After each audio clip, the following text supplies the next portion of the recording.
I'm sorry, Andrew Weissman, but if I recall correctly, in 2018, you were one of the people who helped write the Mueller report, and you all botched the hell out of that. And never in my wildest dreams would I have thought we would be here. I thought we were better as a country. Oh, yeah. Like all these sites that have been around for creating videos and all that, like text stock videos, they're done. But that's why Canva was one of the first to get into doing AI. What is up, everybody? It's Dr. Vibe here, host and producer of the award-winning Dr. Vibe Show, the home of Epic Conversations, and I'm the host of Epic Conversations. 2020 Best Podcast News Award winner, 2018 Innovation Award winner given out by the Canadian Ethnic Media Association. I also co-host and co-produce the only online show in the world for dads and fathers and male caregivers that is sponsored by Dove Men Plus Care. And our team has reached out directly and indirectly since 2020 to over 400,000 dads, fathers, and male caregivers. And as always, I like to say you're blessed, highly favored, a magnet for miracles, solution for someone's problem. Yeah, people saying this ain't if you're watching live, they're saying this ain't a Saturday. No, it isn't. Sorry to tell you, it ain't a Saturday. It's actually a Wednesday.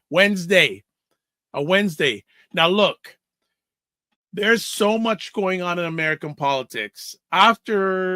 This past Sunday, I reached out to Aisha and LaLa. Say, look, ladies, we got to do something before this Saturday show because there's just too much going on.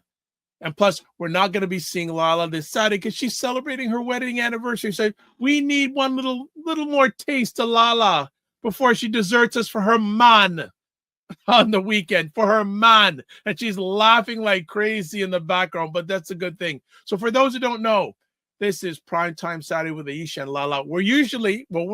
We are on Saturday, 7 p.m. Eastern time, but this is a special edition because there's a lot of special stuff going on in America. And not only that, Aisha wasn't on last Saturday. She's here today. In fact, she made sure she was on today. So without further ado, Aisha K. Staggers, Laura LaLa Key, welcome to the Pleasure Dome. What is going on? Or the Terror Dome. Terror Dome. Well, no, so I'm going to use it. If you are Waiate, it's the Pleasure Dome. If you're not Waiate, it's the Terror Dome. And if you're a Public Enemy fan, it's welcome to the Terror Dome. Yeah. So and LaLa knows where I got the Waiatai from. So I'm gonna have to send that out to the ladies. Hey, do I have permission to use that term? Can I take it from your dictionary? But ladies, what's going on? How you doing? Oh my goodness, have we been through some stuff in just a few days? I feel like we've lived the whole month of August in one day, and we're not even in August yet. Yeah, and the funny thing is that we can stream on X today. I'm surprised because remember last time we tried, we couldn't. Okay, you know what? I didn't know that. Okay, just give me a second. I'm gonna see if we can do it. I just tried it. I just said, what the hell? I'm gonna see if I can. Yes, no, I can't. No, I did. Yeah, you. Oh no! Now that's interesting. You two can not LaLa. No, it's saying I can. Okay, that's no, because when I no, it says no. It says a premium account on. It's giving me after a premium account. Well, if you can, rock. That's wonderful. Premium account, but look, it might be because I tweeted the link to our YouTube, and maybe they decided they don't want people to.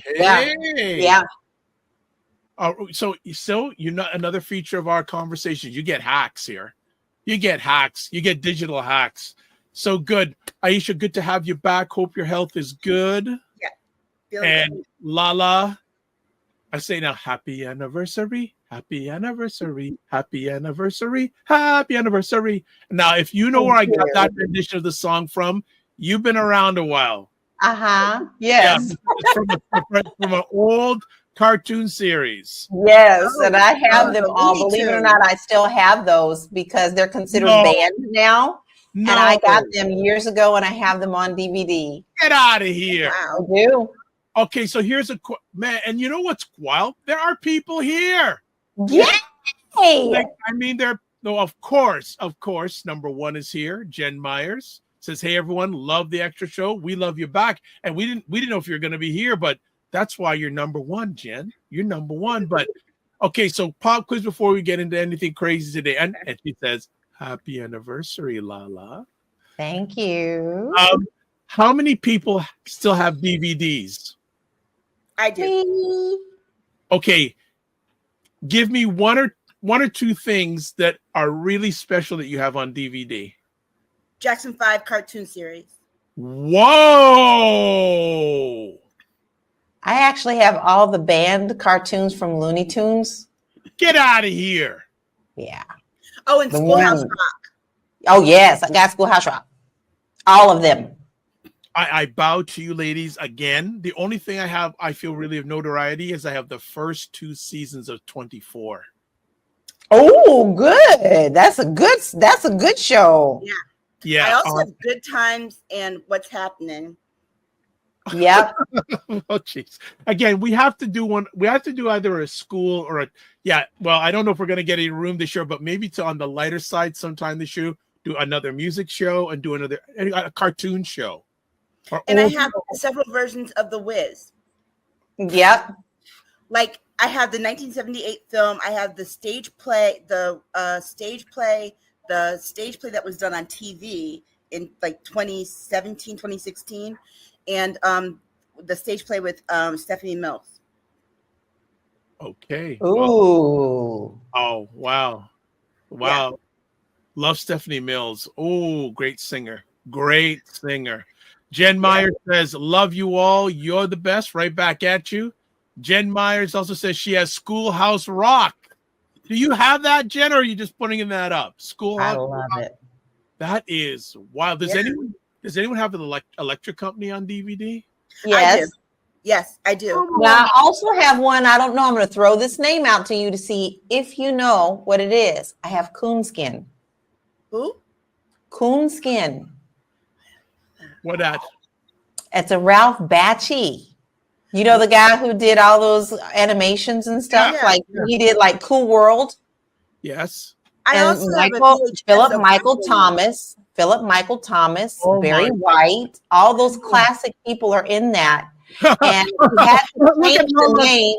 LaLa, Aisha's. From what year is that? I think it's like 76. Oh wow. Wow. And it is hardcore, guys. It is really hardcore. But Ralph Bakshi had a way of really, really getting into the Jewish culture, the Black culture. He made fun, but still made it like real stuff. So like he did Felix the Cat, but because of it was called Coonskin, later on it became not PC. Okay, so he changed it to Street Fighter. I know exactly what you're talking about. Yeah. Yeah. You know, which one is it that I got and I have it on VHS because I started VHS tape. Wow. I have like a romper room from way back when, but there are a what? A romper room. I know, but I just wanted to hear that a few times. Yes. But there's oh God, what is the other one that I had that I just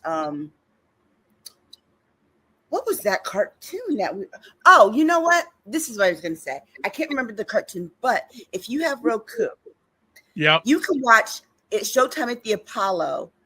Oh, wow. All the old ones. Yes. Okay. All right. So I'm hearing that echoing again. Oh, it's gone now. Okay. Jen Meyer says, "I have it." You have what? Schoolhouse Rock? Yes. And she goes, "I cannot say the preamble. I have to sing it." There we go. All right. Well, if more people watch Schoolhouse Rock, more people would know how a bill becomes a law and stop talking all ignorant on social media. Like the president can okay, hold off. Let me just get our info stuff and let's go right to it. All right. Watch Primetime Live with Aisha and LaLa at Patreon. There's the link. Primetime Saturday show store. There's a link you'll get in your comment section. Join the Discord group. Things have heated up again on the Discord group. I wonder why. And then subscribe to the Dr. Vibe Show on YouTube and hit notification button. We have hit 1,500 subscribers. We're now going for 1,600. And I may be a nice guy. I may in the next few weeks give out a prize. Thinking about that. And then to advertise your business, product, or service on the show, please feel free to email me at dr.vibe@vibeshow.com. Also, you can watch replays of this and other great things that I host, but this too on IndieSuitMedia.tv, which is powered by our good friend Dr. Tachi. 5 months on YouTube, 15,000 subscribers. Wow. Nice. And also, if you are watching this before the 27th of July at 7 p.m. Eastern Time, Dr. Tachi, the power behind Indie Suit Media TV, will be joining Aisha on Primetime Saturday, this Saturday. All right, all that's done. Yep. Joe Biden quits and Kamala Harris is running. What's next? Ladies, where were you when Mr. Biden made his announcement, and what was your immediate reaction? I'll let Aisha start. I was sitting watching Beverly Hills 90210 reruns because I was refusing to watch any media because I've just been the last couple of weeks. And then I was also strolling through my Twitter account and I saw somebody posted the letter that he wrote saying that. I was like, wait, this can't be real. So then I started fact checking on my own. And I was like, yeah, it's real. I was like, I think it must have been like 25 minutes after the letter came out. And I was just like stunned at first. I mean, I was literally stunned. And I had a whole lot of feelings like frustration and anger because I'm glad where we are right now with the momentum we have right now. But I have to say that I was angry and frustrated because it didn't have to happen that way. The way that the party itself should be very much ashamed about how they went and forced this man out. Not only that, but it's one thing when him being torn down from outside the party, but the tearing down from within the party in the media was shameful. And I was just kind of disgusted, but I knew what that meant because it meant that there was going to be someone else, but I was also fearful that they would try and skip over Kamala Harris. And I'm very thankful and very grateful to the 44,000 Black women that came together for that call to raise the money for her, because basically that there's strength in numbers. And that basically said, no, you're not going to step over this woman. And so Aisha texted me, and we had just started watching House of Dragons because I want to watch House of Dragons. I love House of Dragons. And I was angry. And so you should see our personal chat thread because I was angry. The first thing I thought of was this was disgusting. I thought it was very angry. This is before he endorsed Kamala, but I was very angry about how they did this. And I'm very vocal about that. I've said that even before this happened. I was very upset about the Democratic Party showing so much division and having it out in public the way that they did. I thought that was disgusting. And I thought that was also disrespectful to us as the voters. And I was like, don't start acting just like these MAGA folk and these GOP, because that's what you're doing. You're showing division. How is that going to help us if you're showing division? And I was angry. I literally told Aisha we lost. She said, we just handed her. It literally says, we just handed the presidency to Trump. Sure did. And I really believe that. And I literally cried over it. And I was like, I cannot believe we're going here. And, at the time I wasn't thinking about, who was going to step up. It wasn't that. It was the way that I feel like we disrespected Biden in the way that we did, like so many people did. This man is in his 80s, but he's also a career politician. And he does have speech issues sometimes, but have you heard Trump? Ain't nobody talking about him making up stuff out of the blueberry land of unicorns. And so I just feel like they shouldn't have did the way that he did. And so I was so angry. So it took me a little while for Aisha to calm me down because I was really upset. And so then I just watched the House of Dragons for the rest of the day and then picked up the fight for the next day. After we found out that he endorsed Kamala, I felt a whole lot better. But then, even then, I was afraid because I was like, she can't win. I thought for sure she's just not going to be able to win. There's too many people that are not going to accept her. But then the more and more I saw the support rally around her, that's when I was like, oh, LaLa, you're wrong. You're wrong on this one. Yeah, and I think that was the thing for me because I got to see it firsthand. Like LaLa said, she went to watch House of Dragons. I was like, okay, I got to sit here and watch this, see how this is unfolding. And within 30 minutes of giving his letter, he issues this endorsement. And basically, his endorsement was basically like, if you don't follow this, you're going to lose everything. And the way that the way that Democrats fell in line, I have not seen Democrats fall in line like this since Obama won the first time after Hillary bowed out. And even then it was hard because remember the struggle with women, specifically white women, to fall behind him because they were just so mad about how contentious that got. This wasn't contentious at all. And I like the fact that I'm seeing different groups rally behind her and showing that that each voting bloc within the Democratic Party has strength. The Black women got together, the brothers got together, then the South Asian women got together, white women have gotten together. The LGBT call is going to happen tomorrow. You've got the Latinos had their meeting. The Native Americans are about to do theirs. You've got people of all backgrounds coming together and saying, guess what? It's okay for us to identify with our group, but as our group, we can organize for the larger purpose because our organization is going to help everybody else. I'm just waiting for white men to have their meeting because they're the only ones I haven't seen. But here's the other thing that really tells you, this is what told me that she's pretty much got this, or at least has a chance to really even the score, was when Haley's PAC, that Haley organization, when they threw their weight behind her and their money. Let me tell you something. Can you imagine? Oh my God, Nikki Haley is so right now. She sent them a cease and desist letter. What? Her attorney sent them a cease and desist. I missed that part. Saying, "Oh, you can't use my name and likeness." Guess what? They don't need to use your likeness because guess what? They're voting for Kamala, so they are using Kamala's likeness, and that's fine. But she doesn't look. Her name doesn't have a trademark, so they can say Haley voters. Yes. For Kamala Harris, and that's exactly what they're saying. And she's Nikki. Oh my God, Nikki Haley is having a nervous breakdown because the fact that she thought she was going to be the first Indian VP, that didn't happen. So she's got a very visceral hatred for Kamala, and then that kick in the gut. Oh my gosh, it was so beautiful. It was just beautiful. They actually, after the cease and desist letter came, they put out a statement today and they said, you know what? We don't regret our choice in supporting Nikki Haley. However, and we wish her well. She's voting for and supporting the Republican. However, we think Kamala Harris is better for the country. Yes.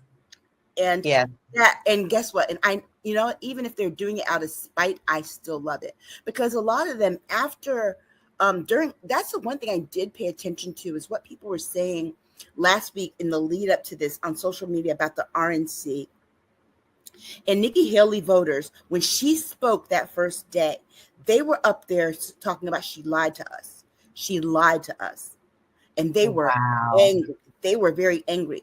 But I think that Joe Biden made this decision probably about a week ago.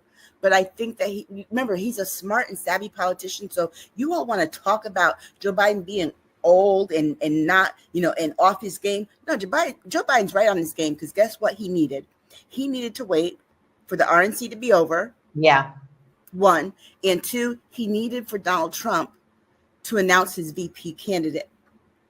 Yeah. Because the thing of it is that he did not need to give them an opportunity to find someone else to run, like a Tim Scott or Byron Donalds, which they would have tried, right. or Nikki Haley.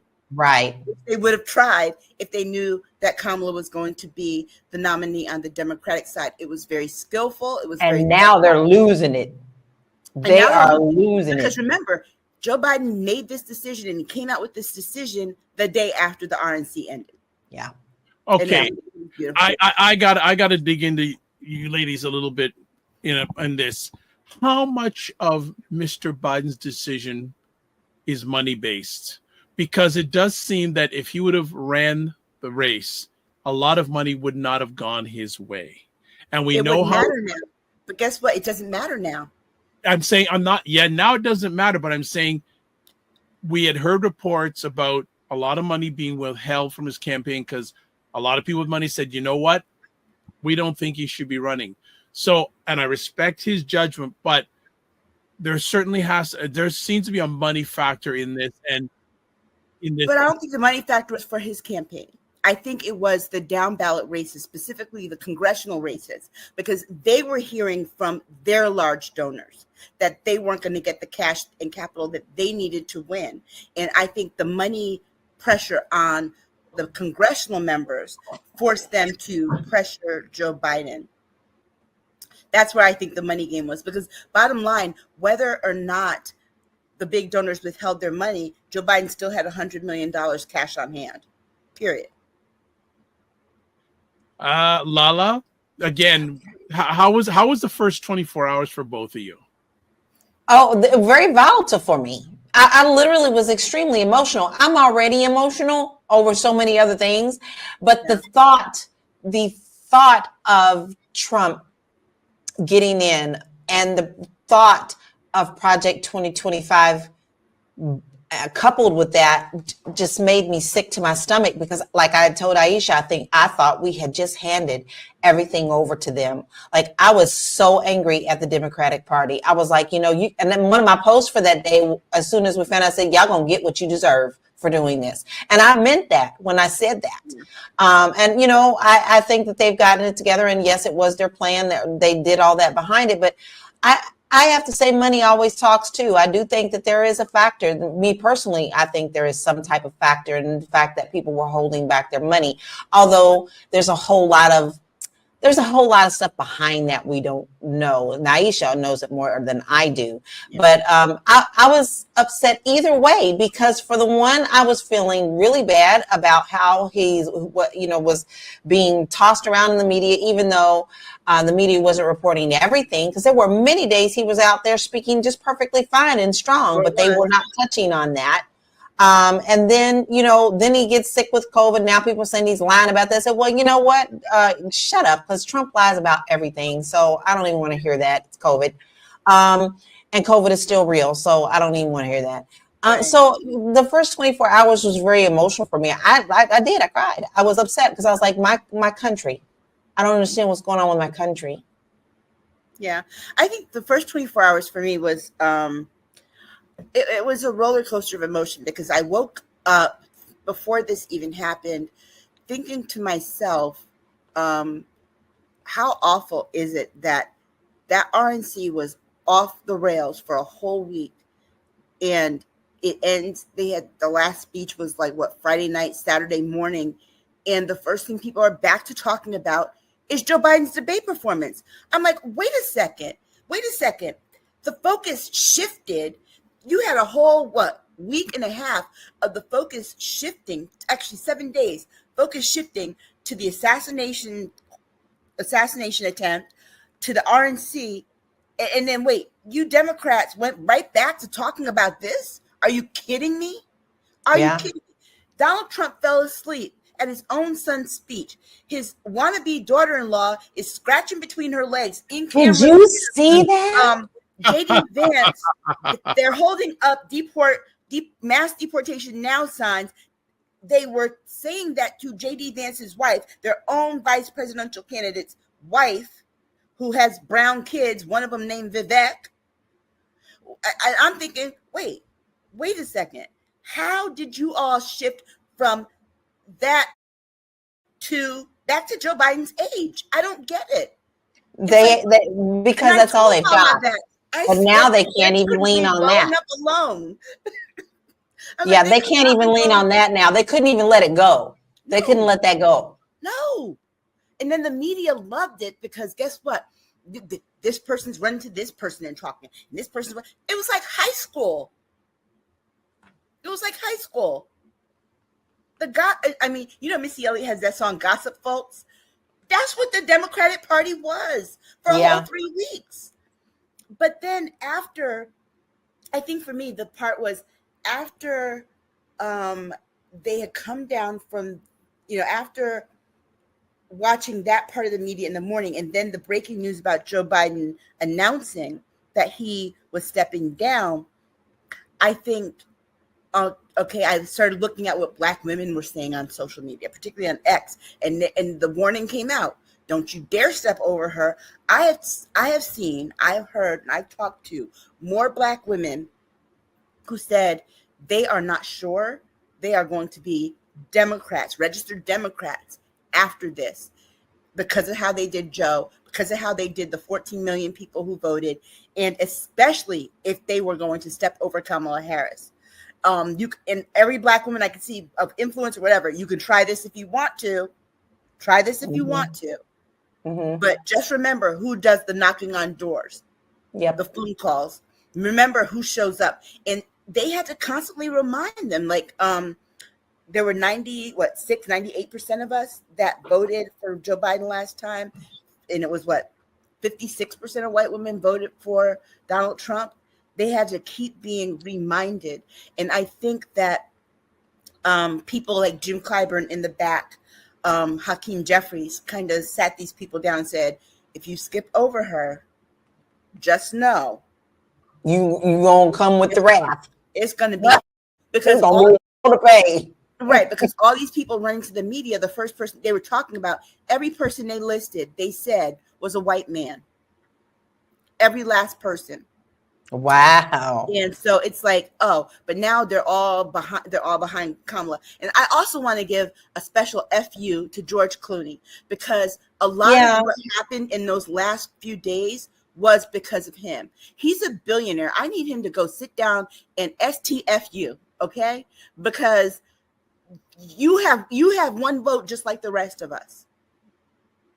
That's it. Yeah. How dare you try to disenfranchise 15 million people?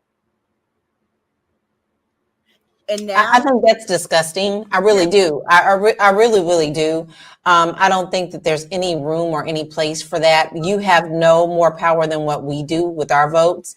And it was pretty disgusting how they treated him. You have to also remember that this man has done a lot of things in his career. Do I agree with all of them? No, he does have some things that I'm really pretty pissed off about. But you still got to give him the respect that he has been doing this a long time. And he knows his moves. He's a smart man. He may not always verbally be able to say the things that he wants to say, but look at what he has done. Right. He has reversed a lot of the things that Trump left him with. And what gets me so angry, and this is what people get confused about, is he did this and he did that. And I'm like, no, baby, that was on the last president. The stuff that the last president did gets implemented now. Right. You understand that? Then they stutter. No. I mean, I literally had a bill and read the circuit, baby. Yeah, I had a Canadian person try to tell me about my government politics. And I was like, you don't have any room. Ouch. I can't. Not you, Dr. Vibe. No, she said it like she lived here.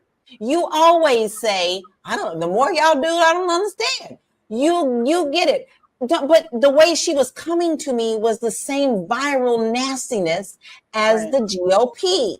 You don't have a right to do that. You don't have a vote here. You think you know everything about us. I hated Obama. I hated Clinton. I hated. Why are you talking to me? No, but why did you hate them? And then when you ask them that question, they can't even tell you. That's like this morning. The most irresponsible piece of so-called journalism I saw this morning was on MSNBC. When Elise Jordan, who is a Republican operative, let's be very clear, she might not be doing it now, but she did it for her entire career, worked in George Bush's administration. She she interviewed what were so-called, quote unquote, undecided swing voters. These were white women who are former Trump voters. Let's cut the bull. Okay, and then why are you going to ask them about Kamala Harris and expect them to give you a different answer? And then at the same token, these women talking about, well, I don't know a whole lot about her, but then they started talking about stuff that they said they quote unquote knew about her. Which is it? And they you either don't know about her or you do know about her. But the part that for me that's even scarier is that for you to say that you know nothing about her, for the last 3.5 years, she has been one seat removed from the presidency. And y'all worry about that man being old, and you didn't know anything about the person that could possibly become president if something were to happen to him. Really? Right. Really? And then, but it's not only that. Like Aisha and I have been talking about this back and forth all week. The has already started within our own communities. Yeah. Oh, well, she ain't really black. She's something else and something else. So she ain't really black. And, you know, a country that has a 1-drop rule. Thank you. You can't have it both ways. And then, of course, you know, that's going to open up Trump to be like, I need to see your birth certificate again. Please. Well, he already tried to start that. But again, that tells you that he doesn't deserve to be president either, because he doesn't know how our government works or how the Constitution works or what the Constitution says about citizenship. If you are born in this country, you are a naturalized, legally born citizen. You are a citizen of this country. Because guess what, Donald Trump? Your mother's an immigrant too. Are you eligible to run? Thank you. Very clear. You can get down with it on that. And also, now that he's not a child anymore, Barron's mother's also as a matter of fact, all your kids, except for Tiffany, have immigrant mothers. Yep. And she's the black sheep of the family. Exactly. And that's probably why. She is the black sheep of the family. You and your daggone anchor babies. Thank you. Are any of you surprised that so far Ms. Harris has no opposition? To what? No, I'm not. You know why? Because here's the part that you have to realize. She has had opposition, and I'm not going to say she hasn't. She actually has had opposition, and the opposition were a small minority of white men on the Democratic side, mostly former Bernie bros, talking about, oh, well, we need a white man, or we need this person, and all the people that they were suggesting were white men. Well, guess who that?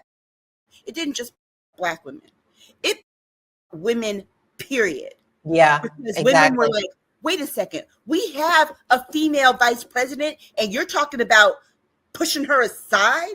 Are you like she was nothing? Because like that was nothing.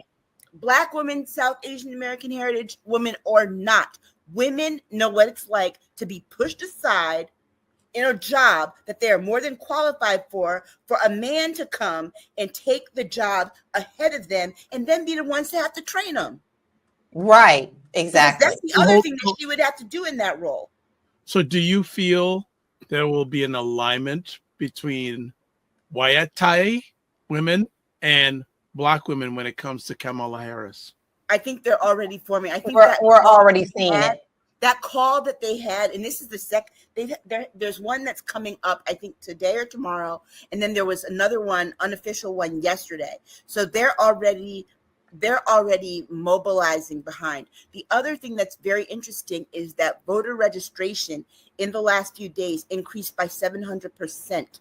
They said more than when the Swifties registered to vote after Taylor Swift told them to.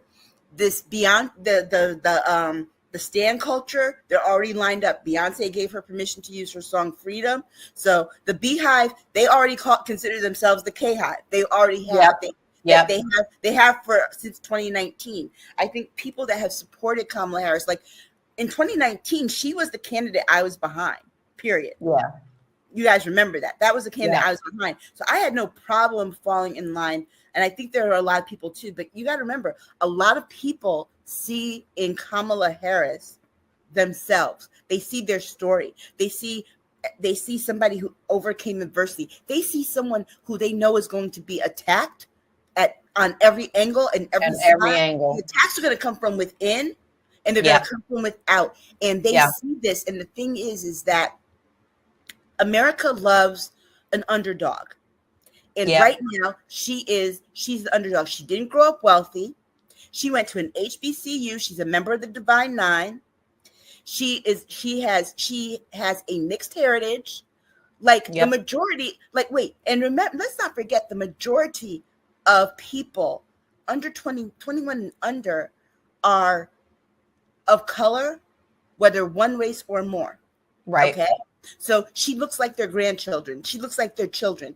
She not only that, but she's had to work her way up. Yeah. Work her way up and work hard. You have two people on the other side who do not look like America. They look like the smallest fraction of America that wants to retain power. On top of all of that, neither one of them is really prepared to do the job. That's why they keep saying that Kamala's not prepared to do the job. Why? Because Donald Trump wasn't prepared when he had the job. He still isn't prepared to do the job because he spent more time on the golf course than he spent doing the job. Okay. And he's on the golf course today. A political Again. Yeah.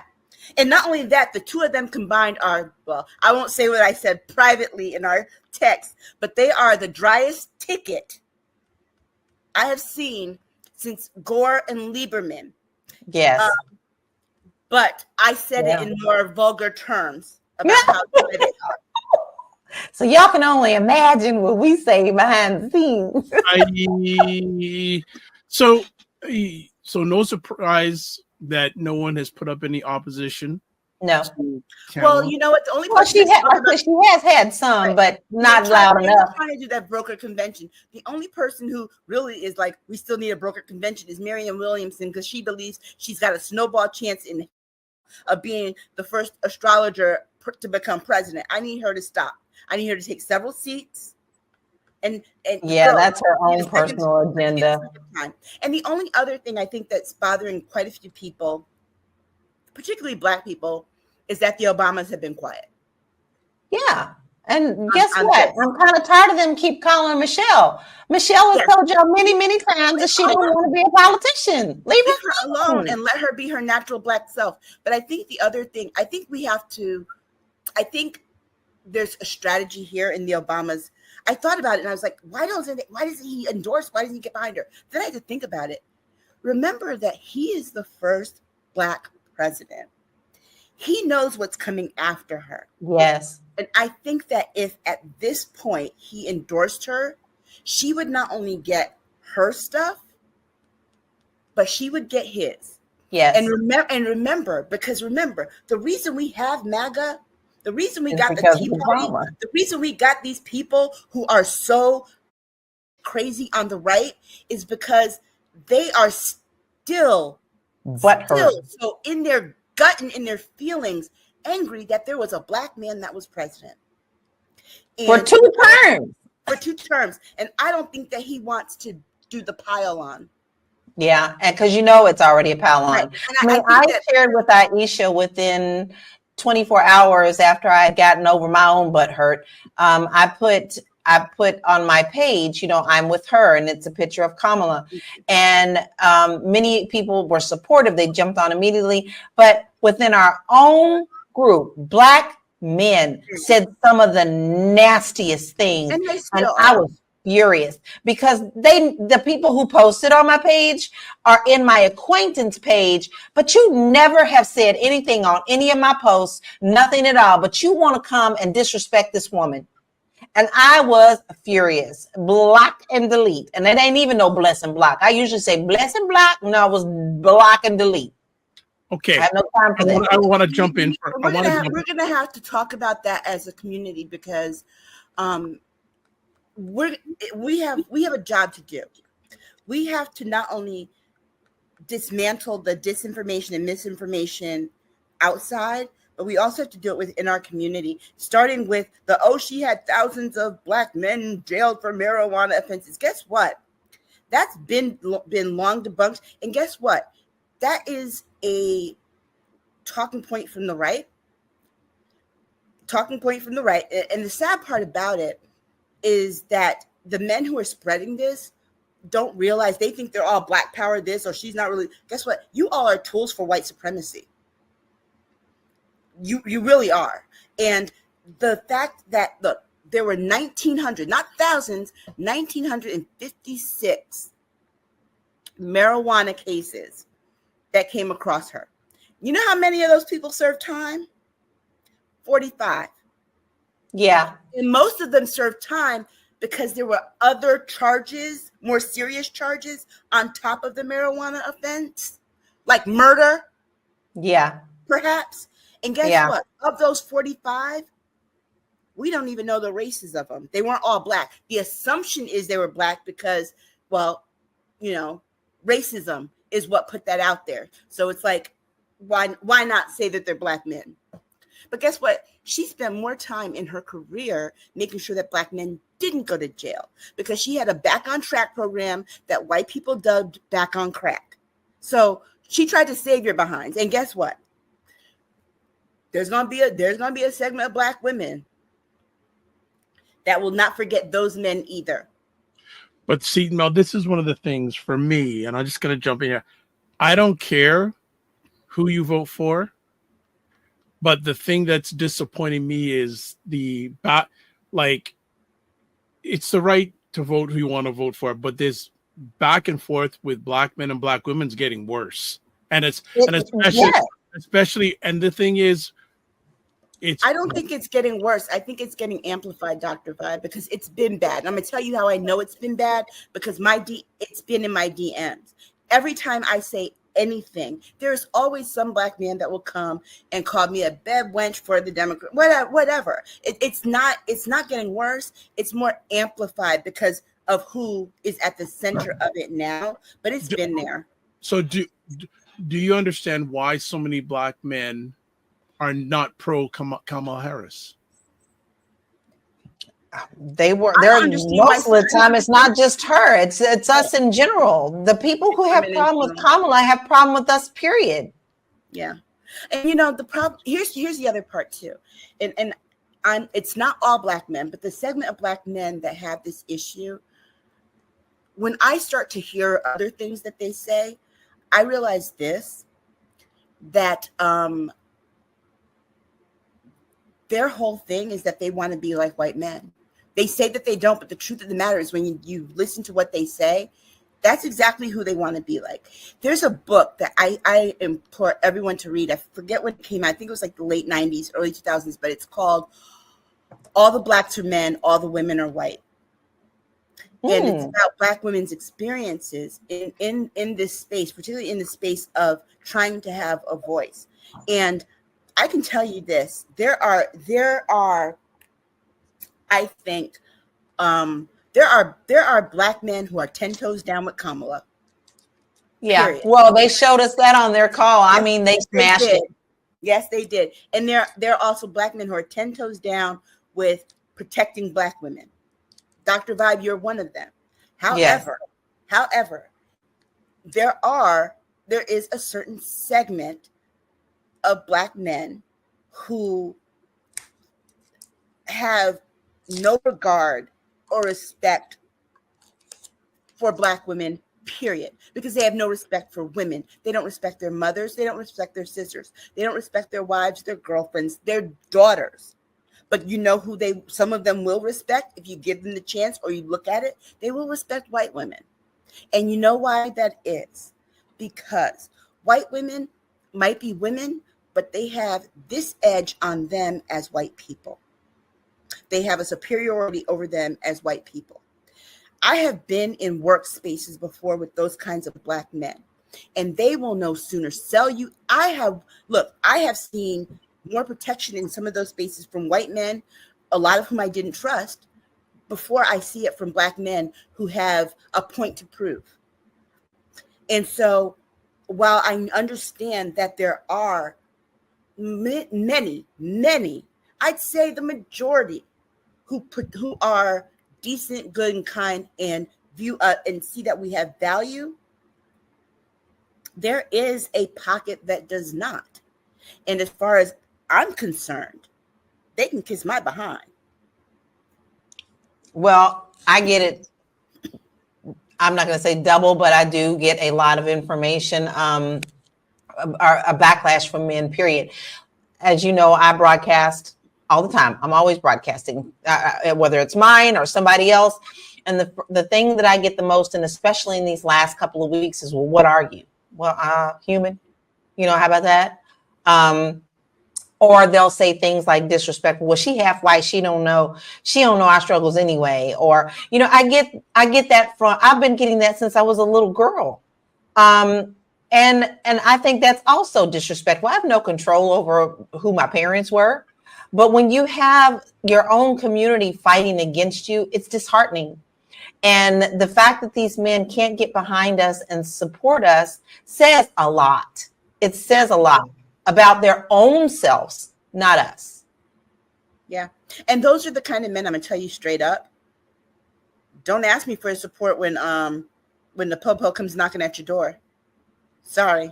Okay, so you're going nicely into an area I wanted to chat about here. So one of the things that Project 2025 proclaims is complete police immunity.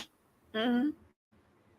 Kamala Harris was a prosecutor, and some people have said, well, she basically police as it is. So she basically she put a lot, like as you said earlier, some black, she put thousands of black men away in prison. How is she?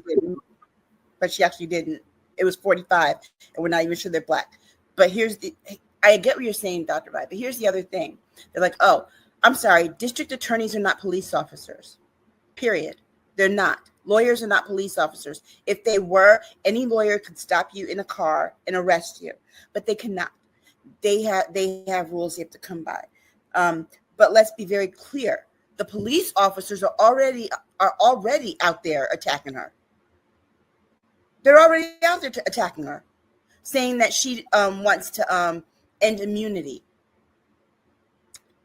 Hello, you can't have it both ways, where she either she is a cop or she's against cops. You can't have it both ways. All right. But that's what they want. That's what I'm saying. Like, you can't have it both ways. Either get in formation or step aside. I'm tired. And also, I'm tired of this battle. And I'm going to say this. A lot of the ones that are out here talking nonsense, guess what they don't do? Vote. So anything you say to me is irrelevant. Question for you both. If Ms. Harris was married to a black man, do you think she would have still got the nomination? Yeah.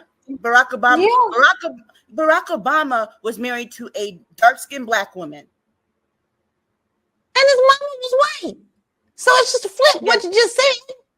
Yeah. I mean, it's still a mix-up in there. It's somewhere. You know what I'm saying? Here's the thing. Here's the story that they come out with, right? Daily Mail writes this story. Oh, 7 generations ago, Kamala has a slave owner as an ancestor. Guess what? Guess what about black people in the Americas, in the Caribbean? If you shake all our family trees down, we got it all up in there. Some one of us has an ancestor that was a slave master. But guess what? Guess what? You're going to get mad at her for having an ancestor who was basically a rapist, but you're not going to get mad at the people who legitimize those ancestors who were racist on the white side. Come on now. All right, just to jump in quickly, Nicole Waldron, long time no see. She's giving clap emojis, and she says they perpetuate the divide and conquer. Yeah. And you know what? What the thing is, I'm not worried about those black men. I'm not even worried about that divide, because here's the thing, Scott, please.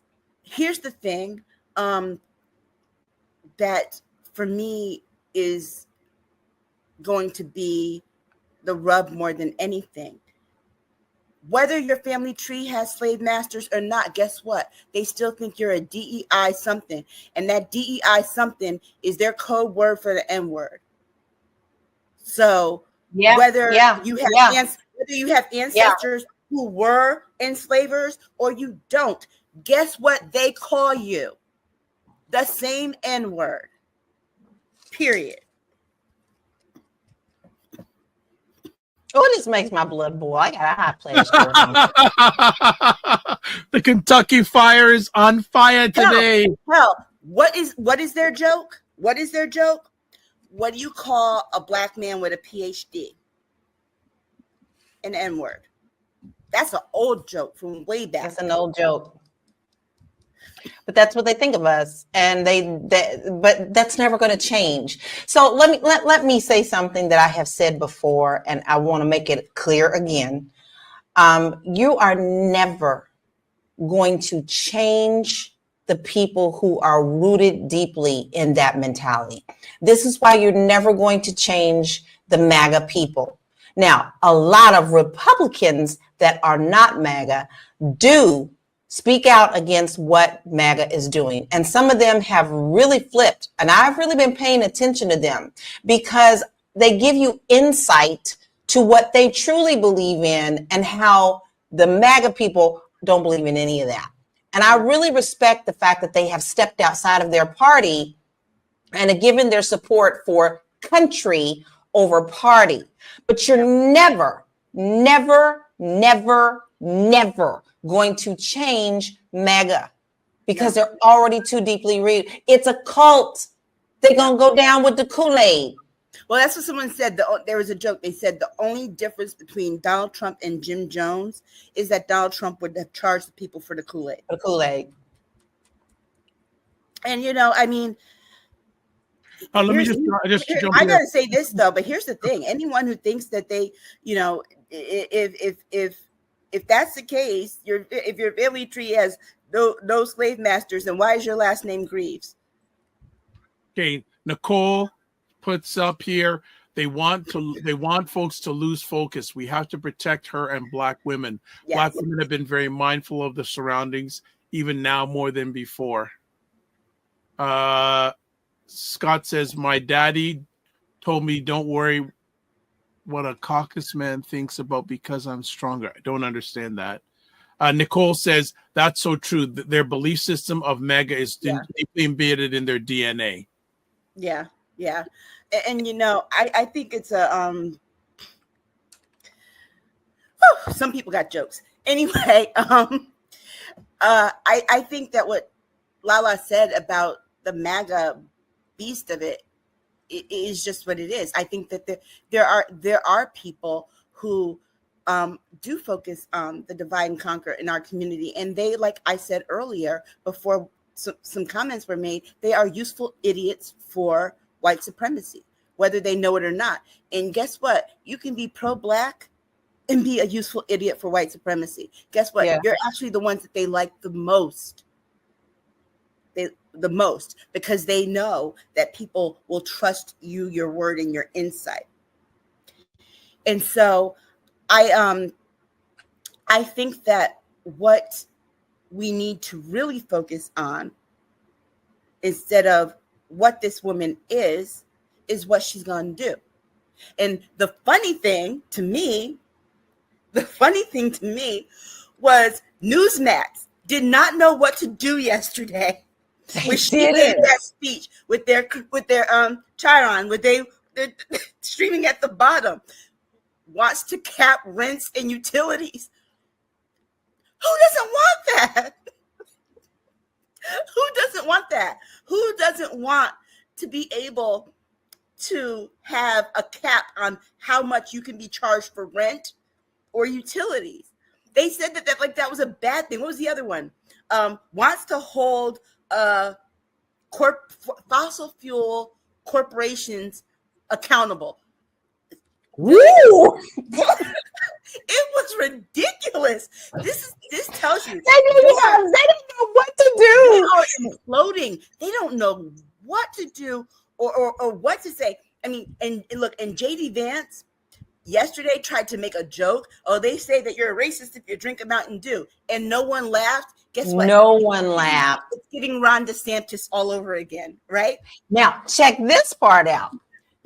Elon Musk has decided he's not giving his money to Trump. After Trump came out talking about he loved him so much and he appreciated him so much, he ain't giving him that $45 million. Did you know why? Because in the last few days, Tesla stock dropped 45%. after Elon Musk said some racist stuff about Kamala, yes, Tesla dropped 45%. Guess what? You can look, a Pinto has a higher resale value than the Tesla right now. Period. I don't need no Cybertruck. Okay, Nicole says a useful idiot for white supremacy. Yeah. Okay, so I want to get somewhat back on the election a bit. So the thing that I find interesting is for the Republicans, it's a different target now.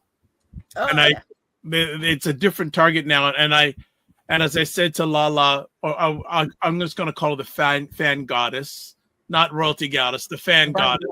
Burning up over here. Burning up. Look, that brings us back to the next debate, right? Well, this is what I was saying. I would, of all people, Frank Luntz, who is a Republican pollster, I heard him interviewed this week. He said he would like a front row seat if that debate happens between Kamala Harris and 45. There's no way that Trump is going to debate her. She will run circles and have balloons all around his head. He won't even be able to get out one word before she slaps him down, because she's got those skills like that. And so here's what I love about that. You have an attorney who is going to debate a felon. Mm-hmm. I don't know. No, baby. He ain't going to step up to that podium. No. And another thing, now he's rethinking who he done got running for him. Like, who's his vice president? He's lost. If you were Trump, do you take on that debate or you do not take on that debate? You do not take on that debate. You don't, but guess what? His ego will get in the way. But the thing is, because remember, he believes his own hype. He really thinks that she's stupid. He's afraid. He's afraid of the money, and he's nervous and worried. But at the same token, there is that male ego that will come into play where he thinks that he's always right. And it's going to be up to her to have to slap him down. Like some of my sisters are slapping down people right now. She's going to have to do that, period. And guess what? He won't do that again. And you know who's happy? You know who's really happy about this? J.D. Vance. Because J.D. Vance does not have to debate her. Here's the other thing that Trump, and here's another reason why Trump doesn't want to debate her, is because of the check.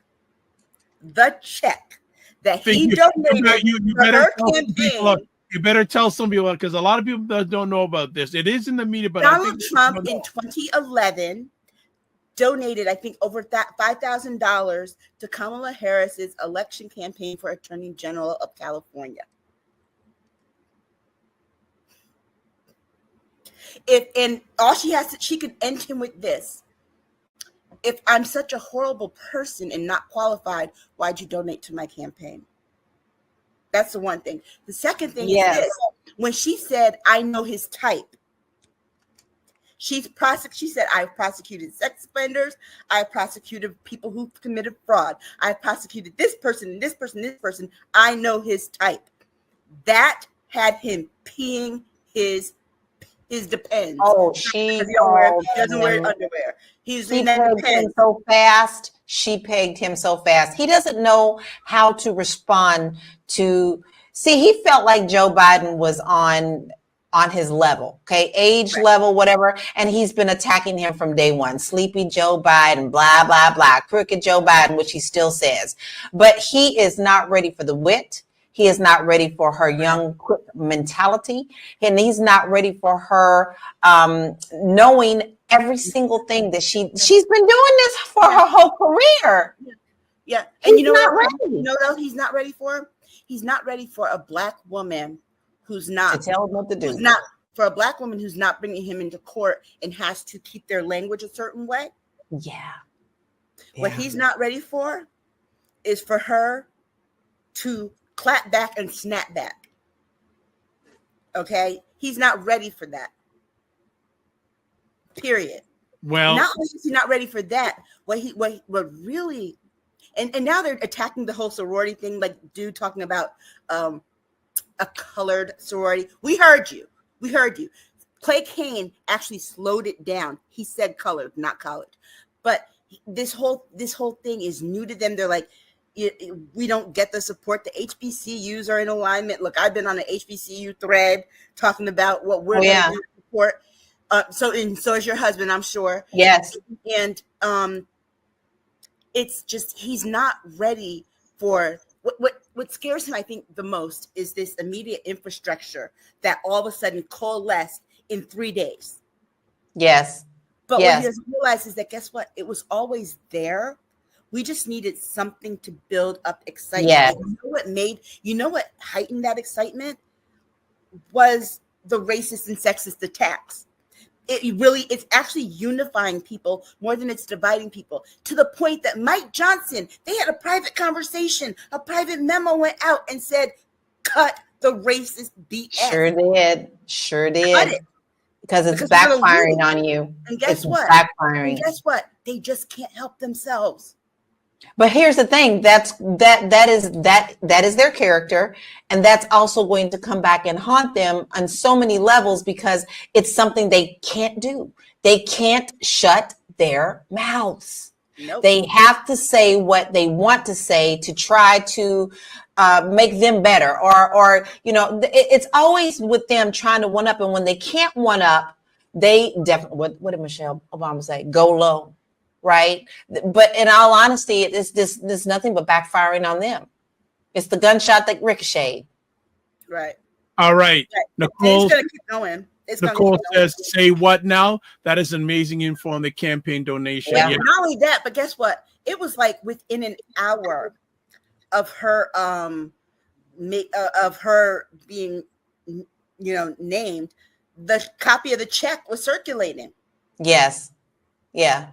But then, guys, don't forget, because one thing we don't talk about, and we probably should make it a point, Donald Trump many years ago in the 80s said that if he was ever, and this is not a fake, if he was ever going to run for president, he would run on the Republican platform. Yeah, he did. Because they're the most gullible, and they're the ones who will listen to anything that he would say.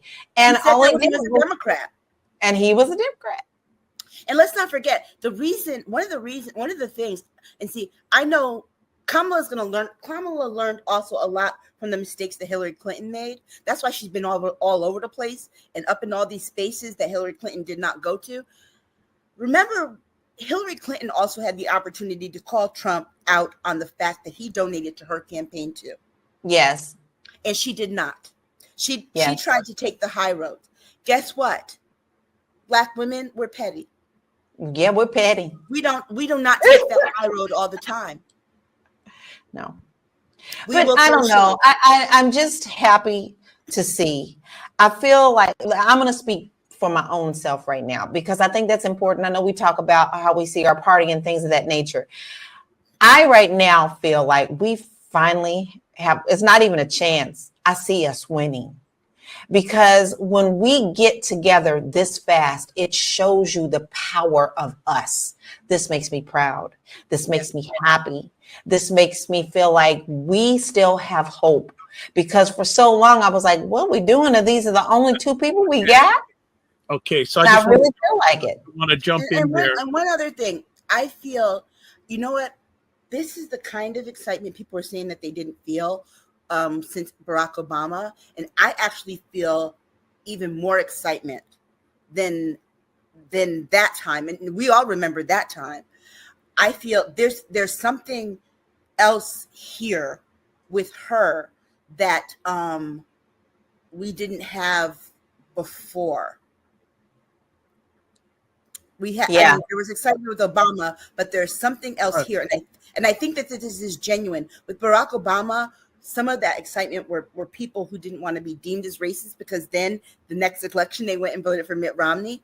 Yes. Or after they voted for Obama twice, went and voted for Trump. I think that this here is that, and I'm going to read you this. This just came out. Her popularity with Black people has gone up 44%, 21% with women voters, 25% up with young voters. So this excitement here is different.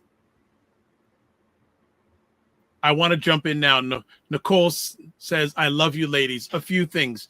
I was listening to a report on NPR this morning, and I respect NPR, and their longtime lead reporter, Steve Inskeep, is actually in Pennsylvania for the next few days. And he spoke to a Democratic non-melanated supporter, and he asked her, how did you feel when you heard the announcement? He said, relieved, because there was so much unknown and tension within the Democratic. She said relieved. And he also then spoke to a longtime Republican supporter, saying, well, the excitement around Ms. Harris, it'll only last so long. It won't last long. Can't see it lasting long. Please. Baby girl, you can't put that back in the bottle. It's out now. Yeah. And you got to remember, the people that say that, he's saying that not because he knows or he has some kind of crystal ball, because on the right, they're telling him, just wait it out. This will end. This will go down. This will die down. And they're having to say that because you know what they remember too? They remember this kind of excitement around Obama, and it never went out. And they kept saying, oh, it'll fade. It'll fade. It'll fade. It didn't fade. Even after 4 years and he ran for re-election. And that's the thing that scares them the most. Now Donald Trump is the old guy in the room. Okay? And so whenever we talk about... And it's backfiring. Did you see the post where people was like, should this old man be running for president? I think he should step down. And now the more he talks crazy, the crazier he talks, it could backfire on him. Yeah, it was one thing, because look, he hid the crazy behind bravado and confidence when he was running against Biden. So, and Biden being unsure with that stutter, it made him look like he was more the crazy one. Now Trump still rambling about sharks and electrocution. Oh my God, I love that meme of Kamala riding the shark, chasing after Donald Trump. I didn't see that one. Kamala Harris riding a shark chasing after Donald Trump. But it's that kind of stuff. So he's still talking about Hannibal Lecter, okay? And she's over here talking about we want your freedoms reinstated. So, and you know, another thing that came out today, which was really interesting, is I watched an interview with Jasmine Crockett. Mm-hmm. And it was somebody else on there as well. And they said that Kamala's camp already have reached out to them about, hey, what about this, the cryptocurrency, and what about this AI that's going on? Her camp is already starting to reach out to the things that people are really concerned about, to learn more about them and to see how we can regulate these things or how it can be incorporated into our world in a better level. That tells you she's already on the ball. These are things that should have been regulated a long time ago. Now, do I expect it to be regulated tomorrow? No, but the fact that she has people reaching out to these camps to learn more, to see about it, to see what could be done possibly, tells me volumes. You know what else she did today too? She asked some people who signed to teach her how to sign her message. I love it. And then she did it and she taped it. I love it. So here's the thing. This election is going to come down to a numbers game. Yeah. Where we are now is here. The Democratic base it's not just that it expanded. The people who might have sat home are now going to come out. They're energized. They're going to come out. Not only that, but they're seeing that their little $3, $5, $10 is making a difference because it's adding up. It ran up the numbers. Okay. There's that. The Republican Party, they are not interested in expanding their base. So all they can do is try and throw out all these attacks haphazardly and hope that it will discourage Democratic voters and people that support Democrats to stay home. That is their game plan. Because remember, they have no path to growing their base. They have no path to getting more voters in the fold. Democrat, if voter registration is up 700% in the last 3 days because of this, it tells you that the majority of those who registered are on this team. And so this voting block, this voting population grew. Theirs has not, and That's will right. not. That's right. That's and right. Now Trump has buyer's remorse. Okay, that's he does. too. He does. Now, remember when I said before that the Republicans did this transference of negative energy to now where the Democrats were the party of chaos, and that self-sabotage was a Democrat? Yep. Well, the transference, it's like Kamala Harris came and held up a mirror, and the transference went right back to them because they are now back in chaos. They are now back in chaos and free falling. Donald Trump right now, from some reports, he's trying to figure out how to get out of having JD Vance. And you know what's even worse? The fact that Kamala Harris having South Asian heritage expands the Democratic base. Yeah. For him, it makes him a risk in his own party. There are a lot of people who do not like the fact that JD Vance has a brown wife. Period. Oh, they came out. I mean, and I was like, I was so shocked.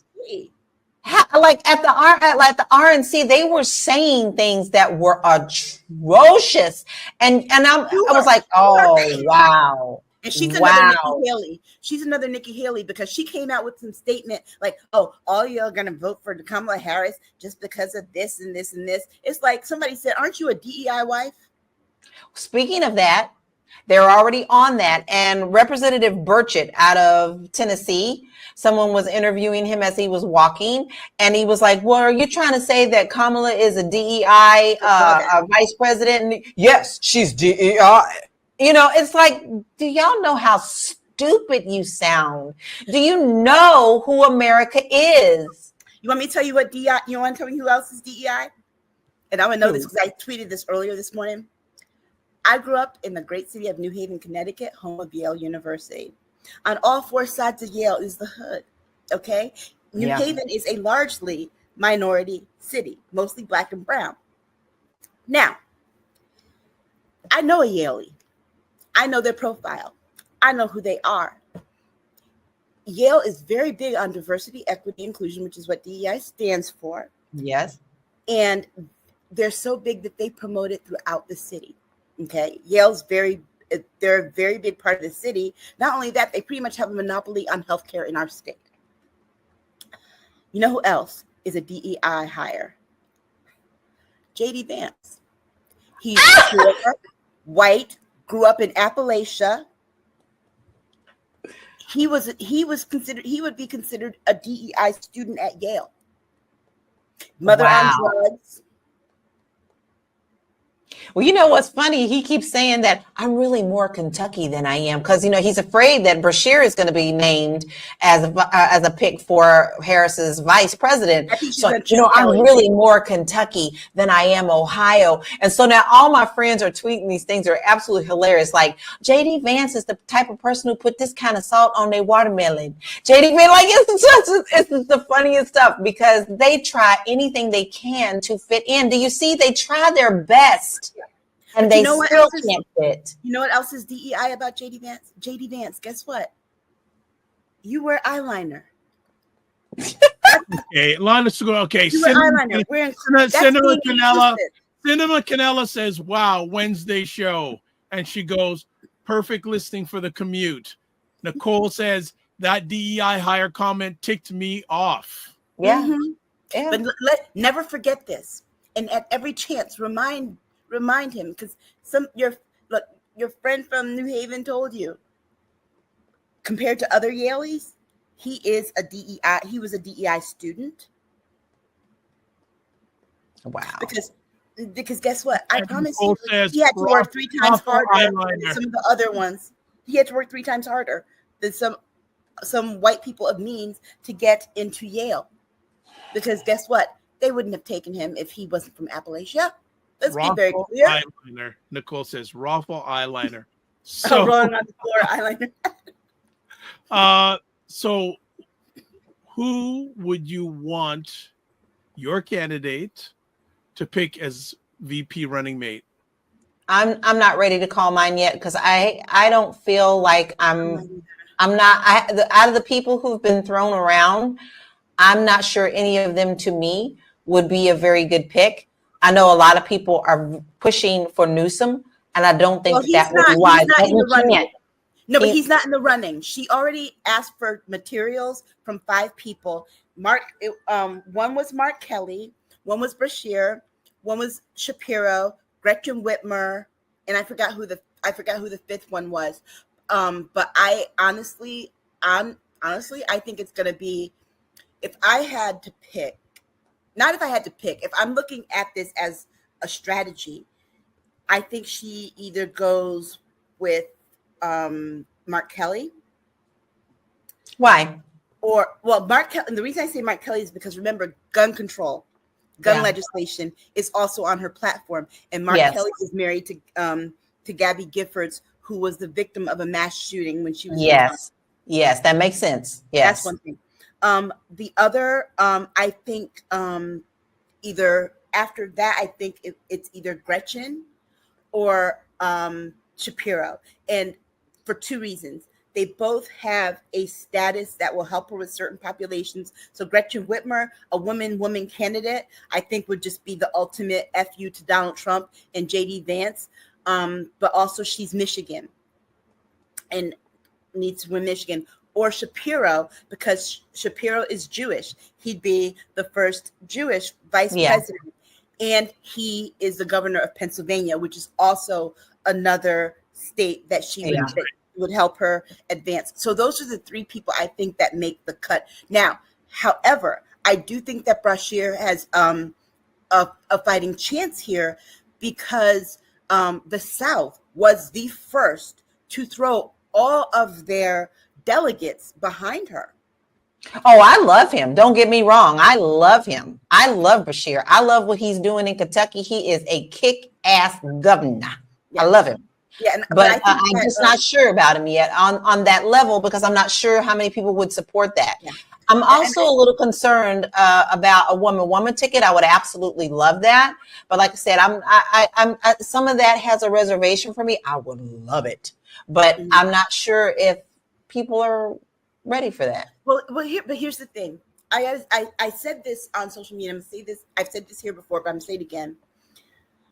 White men haven't been the base of the Democratic Party since 1963.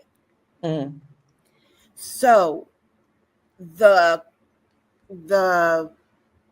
of the people that were nominated, white women are now energized. I think that there is going to be not so much a pressure campaign, but a campaign behind Gretchen Whitmer that will come with money and votes. So I think that might tamper down the fact that no one will. But guess what? America's not ready for a woman ticket. But we already see what they're doing to Kamala Harris. See what they're going to do with a woman ticket. That is a lose-lose situation for Donald Trump and JD Vance, especially in debates, because it's going to look like they're beating up on women. Yeah. And the worst part is, Hillary Clinton, and here's the thing with, people are like, why not Hillary? Hillary had 30 years of baggage that Gretchen does not have. And they were not going back there, please, Jesus. Thought that Hillary Clinton was defensible. But they see Gretchen Whitmer, she was already attacked. They try to hit on her. Yeah. And then JD to come after her.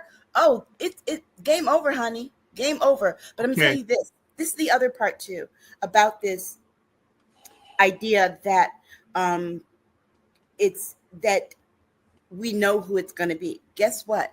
Her number 2 is going to have to be, 1, her choice, but 2, it's going to have to be someone that she has chemistry with. Why? Yeah. Because the one thing, like we started this conversation with, and I said, it's the driest ticket since Gore Lieberman. JD Vance and Donald Trump have absolutely no chemistry. No connection. None. It's worse than Mike Pence. At least Mike Pence was willing to, and Donald Trump took a sip of water. Mike Pence be there taking his sip of water. No, JD Vance, and it's. I was shocked. I was like, who is that? Well, here's the other part of it too. Remember, and this is something that has come out. If you stay away from mainstream media and you read some of these other things, because people in the Trump campaign actually are talking to people. J.D. Vance was pushed on him by Heritage Foundation, Don Jr., and Stephen Miller. Donald Trump wanted the guy that I said he was going to choose, that governor of North Dakota or whatever Dakota it is, the guy Berger or whatever his name is. That's the one I told you he was going to choose, the governor that would not outshine him. Gosh, I can't even remember what it was. I want to interrupt because I don't want to go for too much longer but I want to bring up an article and I would love to get your feedback on it. This is from CNN. It was written a few days ago. The article is titled "The Promise and Risks for Democrats in Kamala Harris's Candidacy." They say she inverts the age argument. She's a former prosecutor. 45 is a convicted felon. Biden was Scranton Joe. Harris will be tagged California liberal. She gives Democrats a much needed jolt of momentum. Yeah. Her gender could galvanize Democrats and also Republicans. She can be transcendent, but also tentative. Any feedback, anything that was but seeing that her gender will galvanize Republicans, guess what? They were going to show up already. If they weren't going to show up to vote for Donald Trump, Kamala Harris being on the ticket is not going to make them decide, I'm going to go and vote. If they were lackluster about Trump then, they're still lackluster about him now. Because guess what? Their candidate hasn't changed. If they hadn't decided, I'm going to tell you this. Even though they might say it, there are no undecided voters in this country. Period. No. They say undecided. They say undecided because the decision is this, whether or not they're going to go to the polls or stay home. That's what they're undecided about. But the other part too is when people say, well, I'm undecided, it's because they don't want to tell who they're voting for because there's an element of you're reading my alleged mind. It's interesting you said that because in that report this morning done by Steve Inskeep, also they have their lead political reporter, Domenico Montanaro, and recent polls done by NPR and Marist is saying a lot with Ms. Harris coming into the campaign. Undecided voters are not only thinking about voting, but they're trending to vote for Ms. Harris more than 45.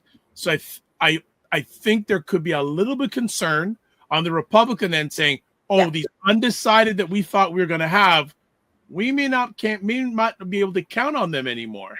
Well, I think the undecided voters that were out there that are truly undecided, it wasn't whether or not they were going to vote for Trump.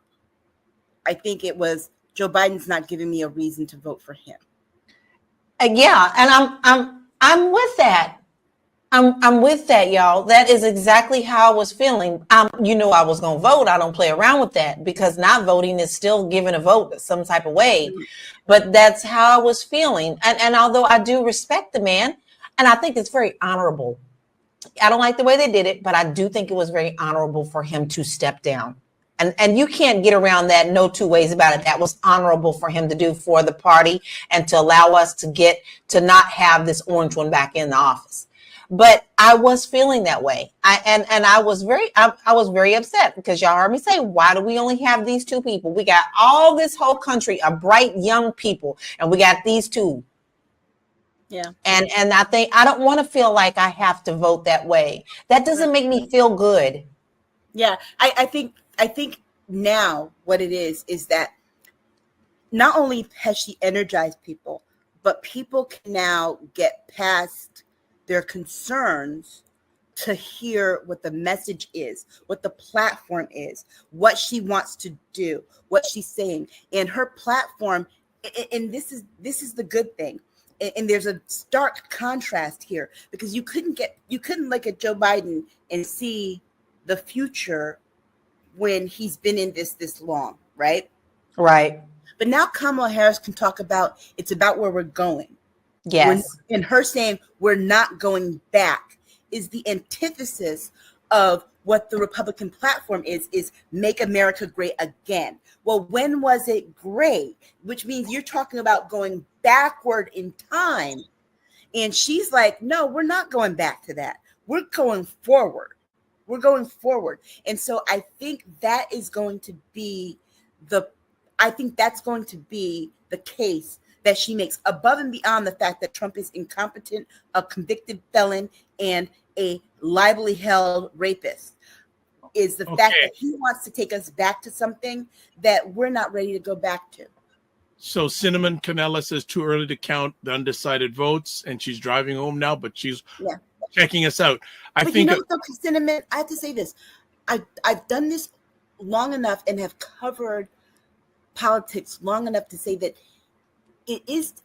while it's early to count the undecided votes, honestly, when the votes come down, there are very few people that when they do the polling, the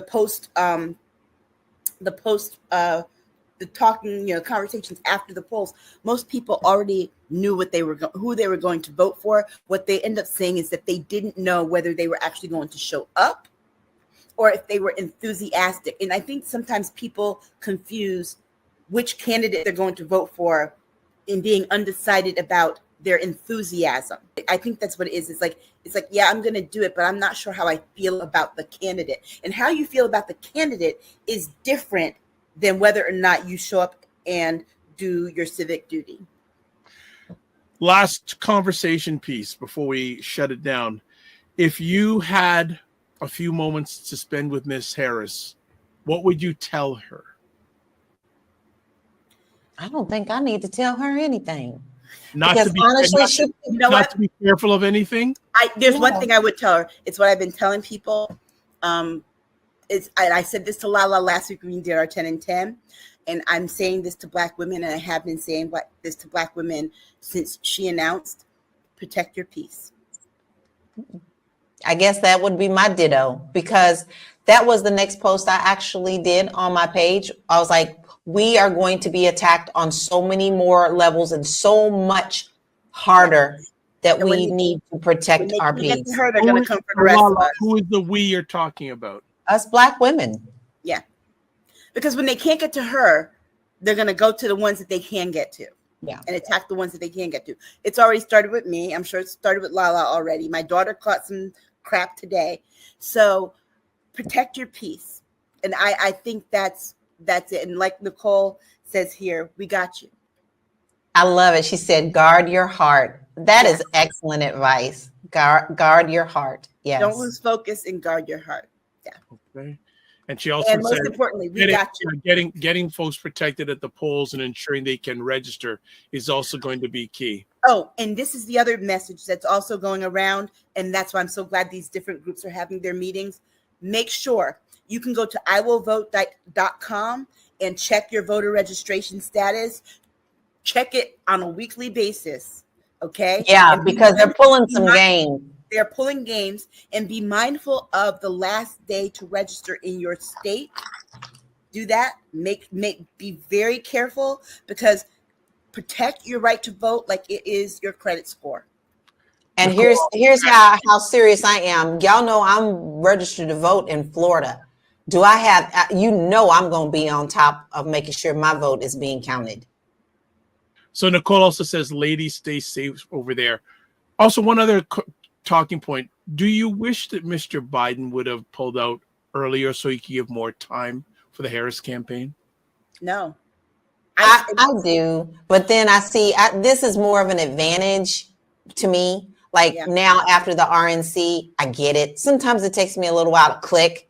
But one of the things that I did first say, I wish this would have happened last year. But honestly, I don't think we would be where we are now in an excellent light and an excellent position if we did it last year.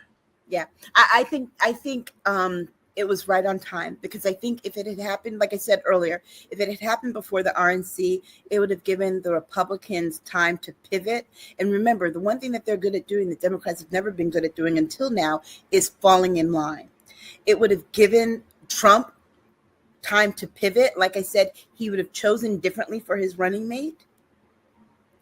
we would not have that support of Haley voters for Harris. And there are a lot of other groups that would have, I think the attacks, the prolonged attacks would have changed how some people think. The fact that there's this tight window, like literally they have until week after next for her to be, to say that she's going to be the nominee, to have a running mate, because August 7th is the deadline that they have to do this. And then, because remember, some of the ballots start to get printed out. That's why they've got this firm deadline. So they've got a week and a half. And I think that not giving the Republican Party that big of a leeway to change strategy, right, has been to her advantage. Okay. Nicole says, please keep speaking on protecting your rights to vote. And also says that Biden's timing has worked for the better. Well, it's gonna be something. Till November, it's gonna be something. What, on a scale of 0 to 10, what chances do you give Miss Harris at this point in time? 10. I think that she can win. Me too. Wow. So much so that I've already started making merch, honey. I've already started making merch and it's already selling. Why are you so confident? Well, I mean, what is making you so confident? The organization on the ground has been swift. Not only that, but they have had donations from more than individual donations from more than 1 million people. My daughter and I actually, after this, are going to sit down and decide how we're going to do our donation and how often, so we can continuously donate. I hadn't given any money to the campaign this election cycle. And I've already donated. This one I didn't, and now I'm just like, ooh, I'm so excited. And put it this way, the Act Blue that collects all of her campaign donations shut down. They were getting so many at a time, and so I think that this momentum, and that the fact that individual groups are coming together to not only strategize how they're going to get the message out, the primary fact that they're all organizing on, and I've peeped into some of the different conversations to get an idea. Fundraising. Not only that, they've been respectful enough. The white women have, the South Asian people have, the Latinos, they all have come in and said, guess who sent us? Black women sent us. Yeah. Okay, I want some more comment. Nicole says, hold up, what's the merch? Please share. You see, the ladies love y'all. So you got to start working on the merch, LaLa. You put it out there, LaLa. Wait, we should put some on our Patreon, on our thing. Because I'll send Aisha the link and it'll be on our Patreon. Let's get together and talk about this. Okay. Mignon Cat says they started making AI generate images of Miss Harris just like look, I'm sure it's closer to her body type than the ones about Trump. Him talking about how if I take my shirt off, there's this beautiful what? All right. I imagine he looks like a Ken doll, where there's lumps where all the body parts are supposed to go. Okay, look at this. Cinema Canela says I'll give her an 8 chance of winning the presidency race. Regina says I think Harris will win big. So many traditional Republicans are sick of 45, and Vance is also a piece of you-know-what. Yeah. Regina says, so she will get the swing states. Nicole says, oh, wait, what is the thing on the Republicans speaking on the transfer of money from Joe? Yes, we got to talk about that. Yes, we got to bring that up. So what they're saying is that, well, Trump filed a stay to stop Joe Biden from transferring the money from him to Kamala Harris, and saying that, well, you can't do that because of campaign finance laws. But here's the thing. Here's the caveat. And there are several options here. And I love the fact that he's complaining, because this gets to put Republicans right in their place. Look, y'all shouldn't have messed with the campaign finance laws, because it's going to come back to bite you. First of all, when they're saying that, well, they didn't fill out the paperwork correctly. But guess what? They actually did. When they filed their paperwork, Trump only put his name on his stuff for his PAC. That's right. The Joe Biden campaign put both Joe Biden and Kamala Harris, so she can have access to that money. One, but two, one of the people who's already out there to decide this has already indicated that it's a frivolous case, and that looking at what they've seen, he does not have a point. But guess what the Republicans did with that legislation? They allowed for super PACs.